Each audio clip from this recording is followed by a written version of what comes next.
Hello there, it's your host again, Peter. Still on the same subject. You know how we do it. We go direct, talking about the spiritual, the soul, and that body. Now, yesterday we talked about how our thoughts, we need to kind of watch our thoughts because they generate or they create those things that are around us. Now, why? Why is that? Now, if you look at it, first of all, everything you see that was ever created came from thoughts. I gave you the example of the aeroplane. The Everything came from thoughts.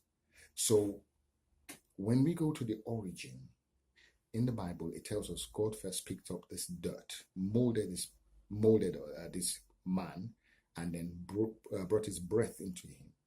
That breath was the spirit, and that's the spirit that is inside us. That which is inside us is internal.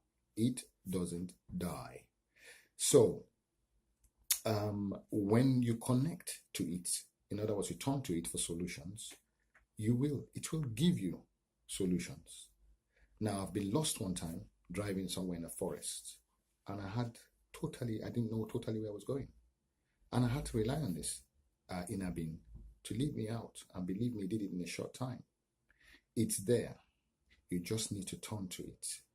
Now, I was talking about the creativity, about that breath coming into when God did it, breath coming into that molded dirt. Because if you look at it, the treasure really is that inner being.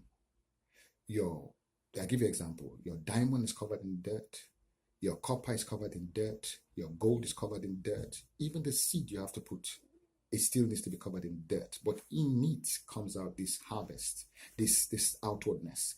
But there's the inner thing that you need to turn to always, which will always speak to you. And it's speaking to you every single time. It's talking to you. Now, what it is how you use it depends on you.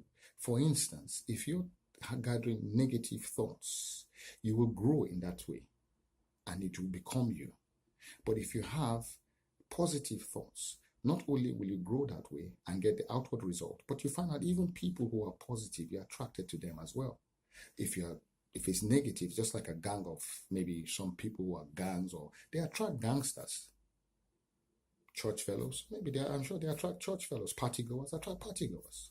Now, if you come in the circle of those kind of people and you're very different, you find out they don't want you around.